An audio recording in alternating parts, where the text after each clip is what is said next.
first football memory? Very first. Ooh, young boy, 4 or 5 years old, down in Western Sydney, playing for the Winston Hills Bears. Ooh. Bright orange kit. Oh, nice. Used to play small-sided game in the goals, little fat chubby keeper. You were a keeper from the start. Yeah. Unbelievable. And we used to change around a lot. Yeah. I like goalkeeping, and used to play. They were short games. Can't remember how long. Yeah. 5-10 minutes and a half. And I used to stay around and try to play for the other teams. So. And who? I mean, you're a goalkeeper from the start. That doesn't happen often. I mean, that's credit to you. That's the hardest position, I reckon, in football. So good on you. What was your who was your idol growing up? Like, who was that guy that you kind of followed and were like, I want to be like him when I get older?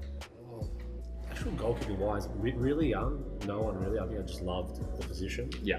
As I got a bit older, maybe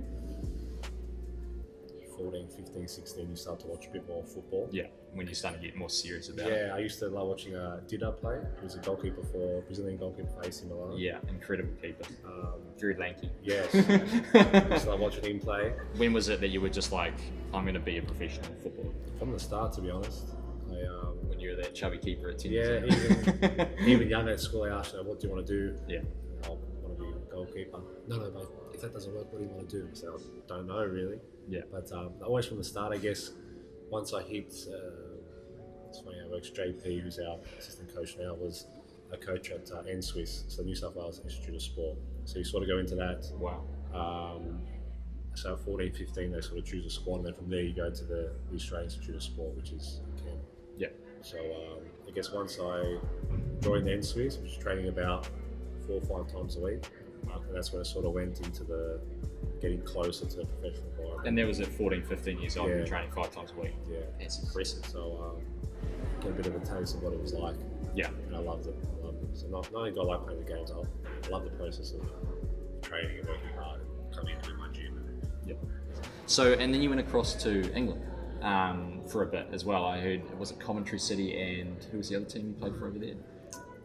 Sheffield. Sheffield. At first, and I got offered a 3-year at Portsmouth. Oh, wow. But I went over a bit young, a bit homesick after a few weeks. That's fair. So I came back, post AIS, went to Coventry. Yeah.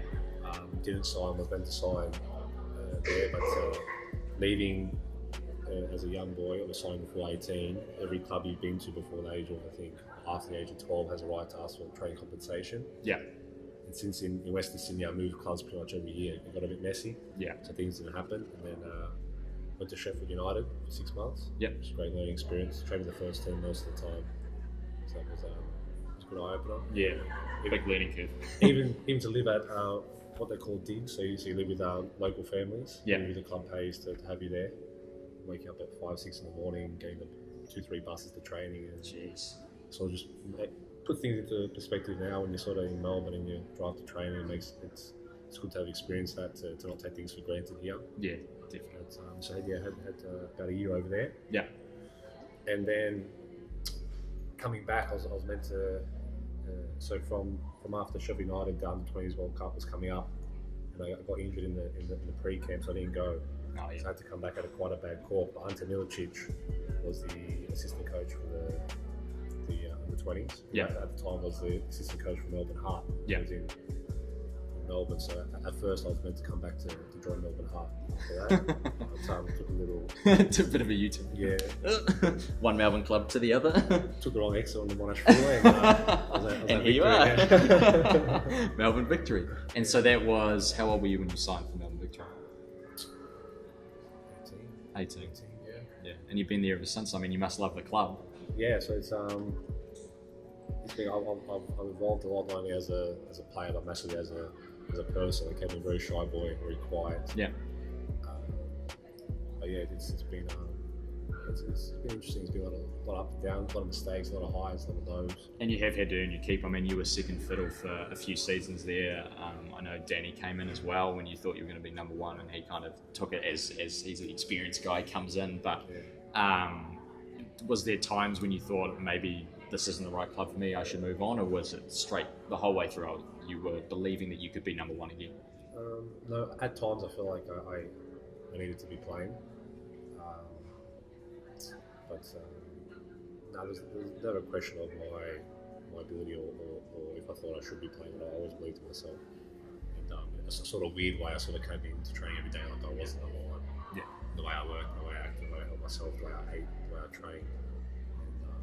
You always believed that you would get back there. You always believed that eventually that number one spot was going to be yours. I think a big thing in life in general, if you really have a passion or you really want to do something, and especially in Australia when you have all the support networks, and not only in football but in the workforce forever, if you really want to do something, there's stuff and people in place to get there. So it all comes down to what you're willing to do. Yeah. And do you have any memories that you look back on and you go, that was a turning point for me at Melbourne Victory? Like that was when I really established myself as number one, for example, or that was what made me love this club and stay there for, I think you've been there 7 years now. Yeah. You've been at Melbourne Victory. It's a long time. A big turning point for me was probably the third time I came in to play. So I played, I think, coming the first time, not even the second year here. Yeah. And made a few silly mistakes as a young goalkeeper, a bit nervous. Yeah. Came in the second time. Once again, I think the first game done alright, second game made a few silly mistakes, got dropped. Yeah.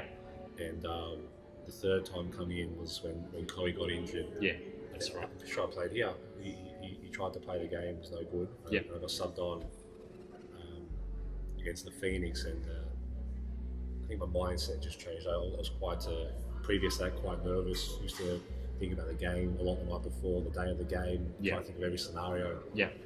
I said to myself, well, this hasn't worked for me the last 2 times, so I come out here with this confidence, this arrogance, and why not be like that? Because I haven't been like that. I've been messing up anyway, so why not be arrogant? Why not? Have belief. Yeah, why not? And I came out there, and I guess, from then on, I think the mindset just changed. I think it just came through experience, through going through what works for me and what didn't. Yeah. But yeah, so now I'm a lot more relaxed, but you try to find a bit of a in between when it comes to the game. Too relaxed. Yeah. Not too relaxed because you don't want to concede a silly goal. You need to be switched on. Yeah, but I think as there's more games, you become more experienced and find what works for you. At the moment, especially last year as well, it was sort of a long wait to be able to get to a point where I was playing every week. Yeah. And once you're doing that, you can sort of sit down and really pick out your game. So I'm really enjoying that at the moment. Hopefully keep refining my game, keep improving. To be really consistent. I think that's the difference between the top keepers and the sort of okay keepers, because most keepers can make saves, most keepers can kick the ball, take a cross, as long as they can do it regularly and not cost team.